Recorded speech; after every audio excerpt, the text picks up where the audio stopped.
Hello, everybody. I'd like to welcome Robert D. Miles, who is the producer of the very successful film Fastwalkers, which was released in 2006 and got a People's Choice Award. And you can tell us more about it, Robert. Sure. Thank you for having me on again, Alexandra. It's wonderful to be here with you and with your subscribers and viewers. Yeah, we were really challenged back in 2005 to try to bring the story of what was happening worldwide with both the ET and the UFO phenomena. So we actually interviewed about 53 of the top people in the world who were, researchers and experts and people who had had encounters and created the film Fastwalkers. So where did the term Fastwalkers come from? Well, Fastwalkers was the term that was used by the U.S. military and the U.S. government whenever they saw a UFO, they would call it a fastwalker, and they actually kept. It was a code word for something that's actually flying. It's not exactly, and they actually kept fastwalker logs. They were called the fastwalker logs, where they logged these incidents. That's very interesting. So we didn't coin the term. The term was a military term, but as a result of pulling all that information together, we created a story, an early story that told what was really going on worldwide in virtually every country of the world. And we were really privileged to get, people like Monsignor Corrado Balducci, who was the demonologist for the Pope, yes, a top cardinal. We had Jaime Maussan. We had actually ended up with about 25 different top people in the Fastwalker film. That's amazing. So, is this in Fastwalker or is this in the Open Files series? Yeah, what happened is that because we had so many people that we wanted to put into the film because of their important information, they were only given like a couple of minutes. Right. So we had all this extra good stuff that you could make all these. Okay, now I get it. So that's what the Open Files is. So that's something that most people don't maybe really know about, because I know I ran Fastwalkers maybe around 2010 or 2011, and it was enormously popular on my channel, on my site. People loved it. Tons of people watched it, and it got very, very good feedback.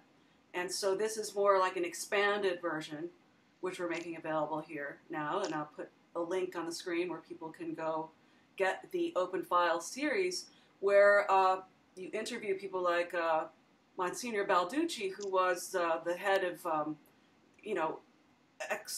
doing exorcisms for the Catholic Church, and he was a very high ranking in the Catholic Church. He passed away a few years ago, but he basically, as a mouthpiece for the Catholic Church, he said it was the position of the Catholic Church that UFOs and aliens existed, and that God is great, and of course there are other beings besides mankind in the universe. So that was sort of revolutionary for a religious body to be public about it. I mean, it's not like from the mountaintops, but if you look into it, you will find that the Catholic Church's official position is that ETs and UFOs exist and they're real, and of course they do. So that's very interesting. And then some of these other folks, like Jaime Maussan, has done incredible work in Mexico, a place, my parents lived there briefly in the mid-90s, and I happened to be there during Christmas with my niece and nephew and my brother and my parents during a UFO flap. I was staying in a small, we had rented a country house near Popocatépetl, I think that's how you say it. That's one of the biggest volcanoes in the world. That is near the city of Puebla, which is, I think, the second city of Mexico. And it actually, the whole Christmas vacation, we were sort of covered in a weird ash. It was like raining ash the whole time. But there were UFOs over our heads. There were UFOs being shot and played in the news. You know, they don't have this thing about covering up UFOs in Mexico like in the United States. So it was on the nightly news because, you know, and then you could see so many people in the streets with their handy cams back then in the mid-90s, and it would have the time and date stamps on it, and they all matched, and they were seeing, you know, tons of cameras were seeing the same thing, and it was being broadcast all over the country, and we were seeing it not in, you know, a lot of this stuff was filmed in Mexico City. We were maybe 2 or 3 hours outside of Mexico City in a town called Tepoztlan, and we saw them there too. So so there's, I think it's one of the most active countries as far as UFO sightings. Brazil is number 2. I'm half Brazilian, and I've had sightings in Brazil and in the United States and in Scotland. Oh. I'm trying to think. Any other countries? I don't know. But I've had numerous sightings throughout my life.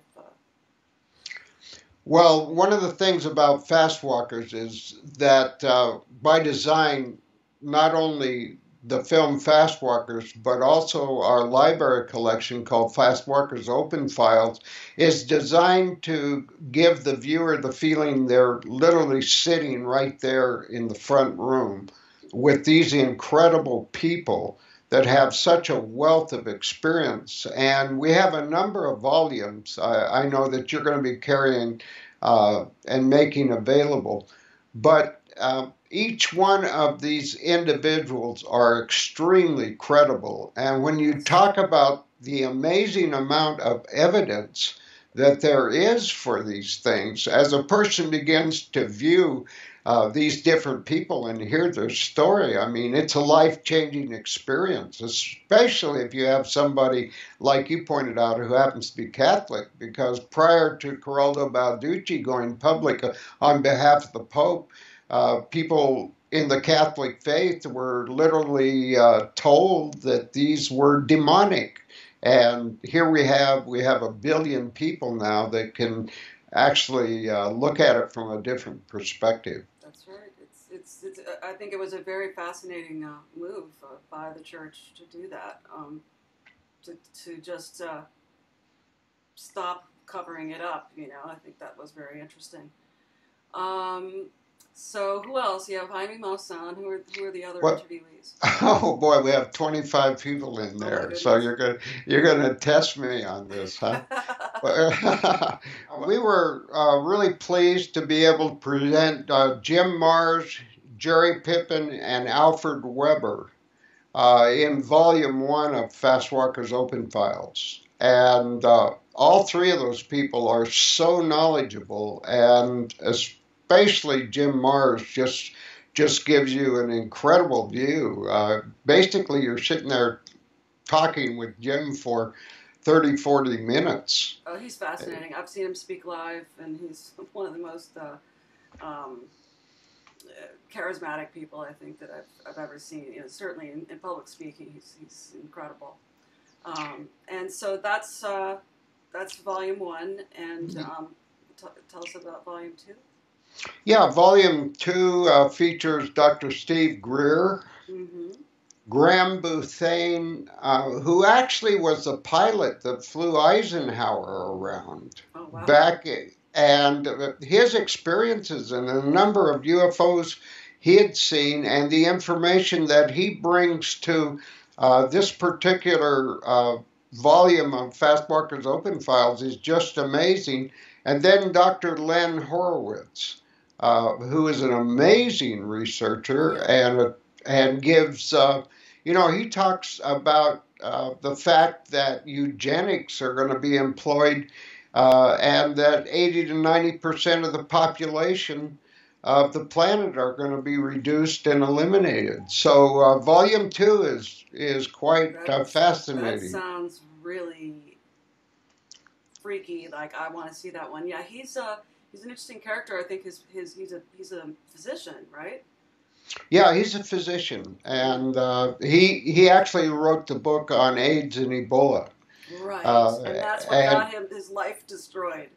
Yeah. He, he's an incredible person, and he's really been persecuted. Yeah.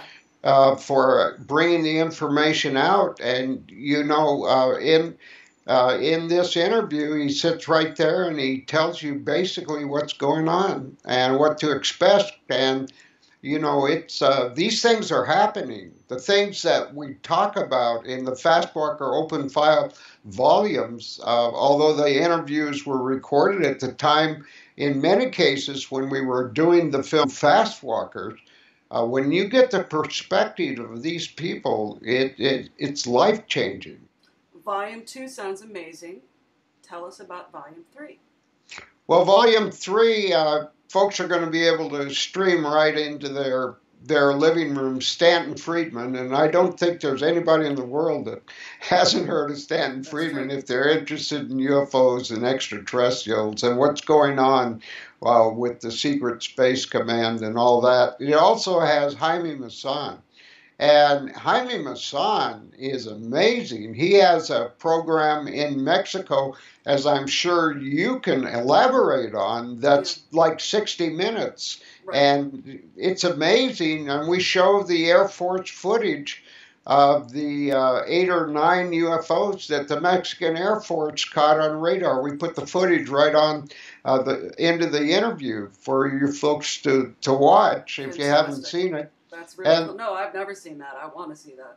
Yeah, and then there's Dr. Richard Sauder, who is an expert on underground bases and also about the mag-lift train system that goes through the tunnels connecting up all these military bases with Washington, D.C., and these are trains that run at 600 miles an hour, and you can travel from one part of the United States from the east to west coast in about couple hours. Wow, that's amazing. Yeah.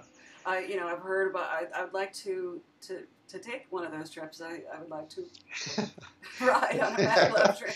But yeah, I've been hearing about them, reading about them, and Yeah, I'd love to take one of those trips too. Volume 4 is amazing because it has Monsignor Corrado Balducci, who we've discussed earlier. Sean David Morton, a very controversial person, gives a very in-depth interview. And then Rod Simone, who's a person that lives in Hollywood and does a lot of things with films and movies. And he talks from a level of understanding kind of the multiverse and the physics that are going on, but he puts it in very simple terms where it's totally understandable. So that's Volume 4. And then, of course, Volume 5 is Alien Intervention, which we've talked about earlier. So we also have future ones that are coming out that are currently in production. So thank you for having me on to talk about our Fastwalker Open File Library and our other products. Right. So you can get them at the link on the screen. Just click on the link that I'm making right now, and just a few clicks away from choosing which or all of these that you want to see. They all sound really incredible, especially Volume 2. That sounded really amazing. And the one with Balducci. So thank you so much, Robert, for coming on here and telling us about your amazing work that continues and will continue, and we will be talking again. Well, one thing I wanted to add is that we have an incredible team of people that have worked to bring this information forward. Right. And although I'm the executive producer, writer, and in some cases the director, the whole team, which includes Anthony Miles and Leslie Mitz and people even from other parts of the world that have helped to make these products possible. You know, filmmaking is hard. Independent filmmaking is even harder. So, I mean, you're a hero just for getting this work done in the first place and available to us. It really takes a lot to get the money together, to get the equipment together, to edit it, to get all the people together. I mean, it's just an insane amount of work. I've been in and out of the film business for most of my life, so I know what it takes. So thanks again, Robert, for coming on, and thanks for all of your team for making these films for us to enjoy. Thank you.